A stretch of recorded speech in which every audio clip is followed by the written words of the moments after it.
안녕하세요. 오늘은 제2강 소인수 분해에 대해서 공부해 보도록 하겠습니다. 소인수 분해는 소수와 인수가 결합된 말로서 소수는 1강에서 배웠듯이 약수가 1과 자기 자신밖에 없는 수들 곧 2, 3, 5, 7 등과 같은 수를 말한다는 걸 알고 계시리라 믿습니다. 그러면 인수는 무엇이냐? 인수는 약수와 같은 뜻으로 알고 계시면 됩니다. 예를 들어서 A를 B로 나누면 C로 딱 떨어지잖아요. 이럴 때 우리는 A를 B 곱하기 C로 표현을 하는데 이럴 때 B, C를 우리가 A의 약수라고 얘기하듯이 예를 들어 15는 1 곱하기 15, 3 곱하기 5로 표현이 가능하고 따라서 15의 인수는 우리가 1, 3, 5, 15인데요. 이거는 바로 15의 약수와 똑같다는 것을 확인하실 수 있을 겁니다. 자, 그렇다면 소인수는 뭐냐? 소수인 인수인데요. 아까 인수는 약수라고 말씀드렸으니까 약수 중에 소수 형태를 띠고 있는 것을 그 수의 소인수라고 말합니다. 그럼 확인해 보시면 15의 약수 중에 인수 중에 1, 3, 5, 15죠. 그 중에 3과 5 소수 형태를 띠고 있는 수를 우리는 15의 소인수라고 말한다. 이렇게 알고 계시면 됩니다. 자, 그렇다면 소인수 분해하는 방법은 어떤 것들이 있는지 확인해 보도록 하겠습니다. 자, 소인수 분해하는 방법은 보통 세 가지로 얘기를 하고 있는데요. 첫 번째 방법은 수의 조합을 잘 알고 있는 학생들 같으면 편리하게 이용할 수 있는데 예를 들면 8, 9, 72 금방 알 수 있잖아요. 이럴 때 8은 2가 3번 곱해져 있는 수고 9는 3을 2번 곱해하는 수라는 것을 알 수 있고 따라서 2의 세제곱 곱하기 3의 제곱으로 하는 방법.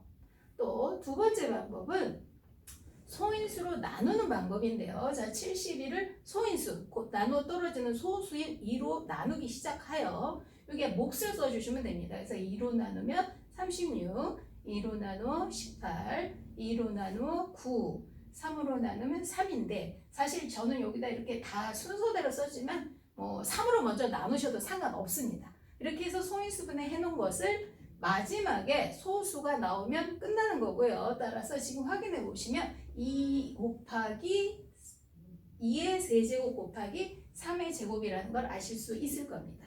자, 마지막 방법은 71을 2, 36, 2, 18, 2, 9, 3, 3으로 가지 치듯이 쪼개는 방법인데요. 이것도 학생들이 제법 많이 이용하는 방법이에요.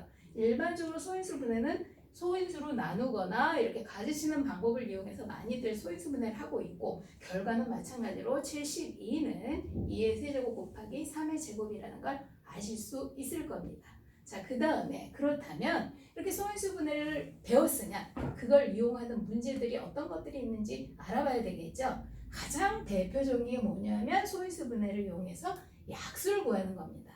예전에는 72의 약수를 1, 72 2, 36, 3, 24 이런 식으로 약수를 구하다 보니까 약수의 개수가 많을 때에는 중간에 한두 개 빠진다든지 계산 실수를 한다든지 이렇게 해서 약수가 틀리는 경우가 종종 있었거든요. 그런데 이렇게 소인수 분해를 해서 약수를 구하시면 정확하게 약수를 구할 수 있다는 걸 아실 수 있을 거예요. 한번 확인해 보도록 하겠습니다. 자, 71을 소인수 분해를 하면 2의 세제곱 곱하기 3의 제곱인데요, 지금. 자, 이걸 가로, 세로로 네모를 만들어서 칸을 나누어서 숫자를 집어넣는데 자, 2는 3개가 있고 3은 2개가 있으니까 가로에 2를 넣을지 3을 넣을지 세로에 2를 넣을지 3을 넣을지 결정하시고 2가 3개 있으면 3칸을 만드셔야 되고 3이 2개 있으면 2칸을 만드시는 건데 자, 모든 수의 약수에 1이 있다는 건 다 알고 계실 거예요. 그런데 이렇게 소인수 분해를 해놓으면 1이라는 약수가 눈에 보이지 않습니다. 그래서 1은 특별 대우를 해주셔야 돼요. 그래서 네모 칸을 치실 때 1을 제일 먼저 앞자리에 먼저 지정을 해주셔야 됩니다.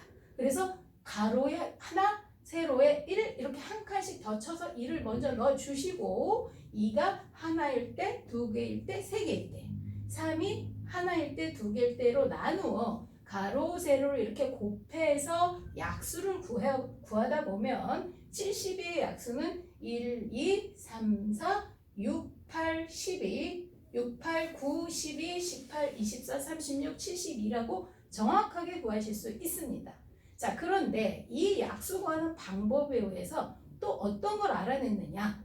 약수의 개수를 실제로 약수를 일일이 다 구하지 않고도 한 번에 개수를 알아낼 수 있는 공식을 만들어냈는데요. 지금 보시면 알겠지만 가로에 지금 보면 4칸이 쳐져 있고 세로에 3칸이 쳐져 있습니다. 그럼 약수의 개수는 4, 3, 10이라는 걸 알 수 있는데 자, 왜 가로가 4칸이냐? 지금 보시면 가로에는 지금 2라고 하는 소인수를 집어넣는데 사실 2는 3개밖에 없었는데 4칸이 됐단 말이죠. 누구 때문에? 1 때문에. 한 칸이 늘어나는 거예요. 또 3도 2칸인데 2개인데 2칸만 치는 게 아니라 1 때문에 한 칸이 더 쳐져서 3칸이 됐단 말이죠. 그렇다면 결국은 이 방법에 의해 보니 어떤 수를 소인수분해 했을 때 A의 m제곱 곱하기 B의 n제곱이 나오면 이 n이 여기선 3, 2에 해당이 되겠죠. 요 m과 n에 각각 1씩 더해서 지수끼리 곱하면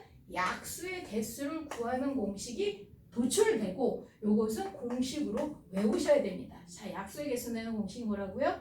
소인수분해 해서 지수에 1씩 더해서 지수끼리 곱한답니다. 자, 그럼 오늘 배운 내용을 정리를 해보시면 오늘 소인수 분해를 공부했는데요. 소인수가 무엇인지 또 소인수 분해하는 방법은 어떤 것들이 있는지 또 그것에 의해 문제 푸는 것들 약수의 특히 약수의 개수 구하는 공식은 반드시 오늘 확실하게 알고 넘어갔으면 좋겠습니다. 감사합니다.